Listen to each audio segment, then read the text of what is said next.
অসমত বাধ্যতামূলক শিক্ষাৰ আইন কিমান চনত বলবৎ কৰা হৈছিল? শুদ্ধ উত্তৰ 1926 চনত। অসমৰ প্ৰথমখন বিশ্ববিদ্যালয়ৰ নাম কি? শুদ্ধ উত্তৰ অপশ্যন বি গুৱাহাটী বিশ্ববিদ্যালয়। গুৱাহাটী বিশ্ববিদ্যালয় কিমান চনত স্থাপিত হৈছিল?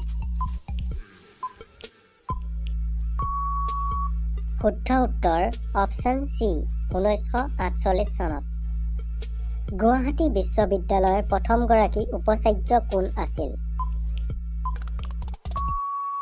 শুদ্ধ উত্তৰ অপশ্যন ডি কৃষ্ণকান্ত সন্দিকৈ। বুনিয়াদী শিক্ষা আইন কিমান চনত প্ৰয়োগ কৰা হৈছিল? শুদ্ধ উত্তৰ অপশ্যন বি 1954 চনত।